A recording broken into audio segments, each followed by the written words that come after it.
Alright, it's time to preview round 2 of the Western Conference playoffs. So first we have the matchup that everybody was hoping for, unless if you're an LA Kings fan and a Dallas Stars fan. It's the Battle of Alberta, the Calgary Flames versus the Edmonton Oilers. Let's get some numbers on these teams. So Calgary's power play is currently 15th in the playoffs at 8.3%. Their penalty killing is great at 3rd in the playoffs right now at 91.7%. Edmonton, their power play is currently 2nd at 36.8%. And their penalty killing is 4th at 87.5%. Calgary's power play is definitely a concern for me just because, you know, they faced the Dallas Stars team who kills penalties well, by the way, but I think you want to be clicking a little bit better than just 8.3%, but you know, that's the way it goes sometimes in the playoffs. And it's been said that you can win the Stanley Cup with just an average power play, if not a bad power play, but you can't win with a bad penalty kill. And Calgary had a great penalty kill throughout the first round, as did Edmonton. But both teams' penalty kills will definitely be tested a lot more. No disrespect to Dallas and Los Angeles, but come on, let's be honest, those two teams don't have the offense that these two teams have. And I don't know if Edmonton's penalty kill will be able to contend as well with Calgary's power play as Dallas's penalty kill did. But I would be really surprised if these two things happen, if Edmonton maintained an over 36% success rate on the power play and Calgary maintained an over 91% success rate on the penalty kill. I don't think both will happen. For forwards, I think Calgary is better, even though Edmonton obviously has McDavid and Draisaitl, two of the best players in the league.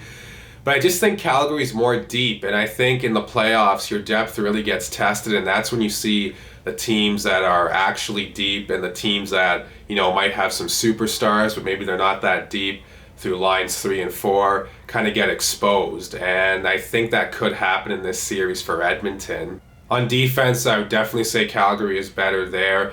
And in goal, I would definitely also say Calgary is better there as well. So, you know, as far as the goal through the defense, it's not looking too good for Edmonton. But you got to give a lot of credit to Mike Smith. This guy has been much maligned throughout the season and stuff, even by Oilers fans, saying that, you know, maybe his time is up, he's not good enough anymore, he's too old, etc. But he really showed in the first round that he can still play really well. Now, with that being said, you know, LA, they're not quite like Calgary, don't have quite the offensive punch as the Flames do. But I think Mike Smith can still give the Edmonton Oilers some adequate goaltending. And he's going to need to be sharp, and Edmonton's going to need to be sharp in front of him. And while I don't think Edmonton will be able to maintain an over 36% success rate on the power play in this series, I do think their power play is going to have to be a big factor for them to win this series, just because of the fact that I think Calgary will probably be better 5-on-5, you would have to think. And for Edmonton, maybe they can exploit the fact that Calgary's kind of struggled on the power play. Their penalty killing is going to have to continue to be strong as well, them being the Oilers. If Edmonton can win the special teams battle, they'll definitely give themselves a chance in this series. I think Calgary is the better team. I'm picking them to win this series. I think they will win it in 5 games. I'm going to make a bold prediction and say yes. The Battle of Alberta will end in 5 games in favor of the Calgary Flames. The reason why I say 5 is just because, you know, I don't know if Edmonton can defend well enough against a team that has elite level offense. And we saw Dallas do it, but Dallas is more known for playing good defensively than Edmonton is. And while the Oilers played pretty well defensively for the most part against the Kings, like I've said a few times now in this video, LA does not have the offensive punch that the Flames have.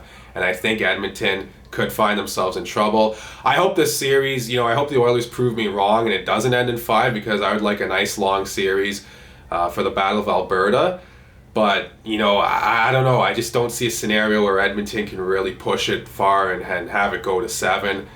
Maybe Flames in 5 might be a little bold, but that's going to be my prediction, and I'm going to stick with it. Alright, so moving on now, we have the Colorado Avalanche versus the St. Louis Blues. Here these two teams are again. They meet in the playoffs just as they did last year, where the Blues were swept in round 1, so you gotta think they're looking for revenge in this one. Let's get some numbers on these teams. So far through the playoffs, the Colorado Avalanche have the best power play at 43.8%. Their penalty killing, though, was a bit of a weak spot for them in the first round in their 4-game sweep over Nashville.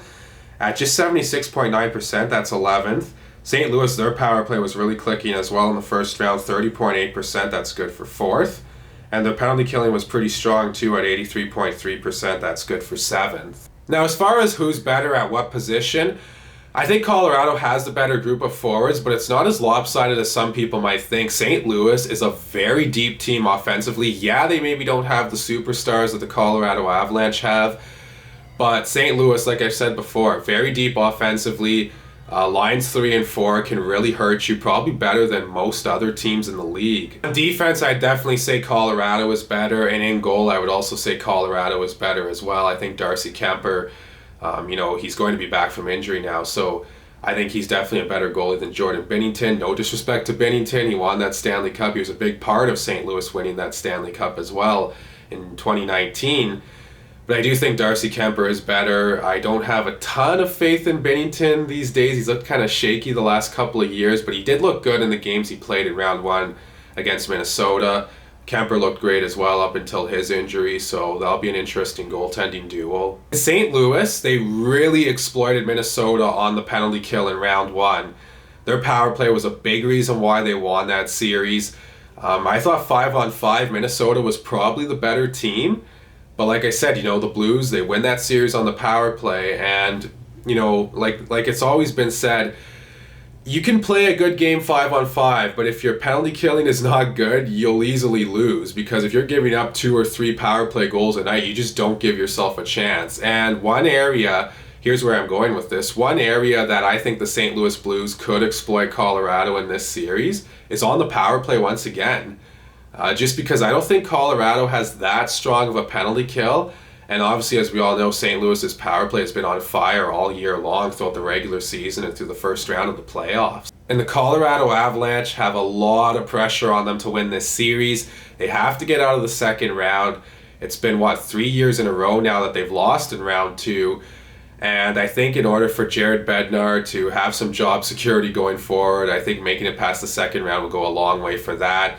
And also, I think just for the Avalanche to be really looked at, I mean, they already are looked at as contenders, but I think when a team goes to like the third round or even the fourth round of Cup Finals, and even if they don't win the Stanley Cup, if they even go that far, I think they're really going to be looked at as a team that can definitely win not just a Stanley Cup, but maybe even Stanley Cups, plural. Now for my prediction on this series, I think it's going to be a hard-fought one. I don't think it's going to end like it did last year with the Blues getting swept, especially if St. Louis can get healthy on the back end. They have some injuries right now, but I do think Colorado will win this series in 6. All right, so those are my thoughts on the second round of the Western Conference here in the playoffs. Please let me know what you all think in the comment section below. Also, please like and subscribe and share this video. Thank you all so much for watching, and I'll talk to you again soon.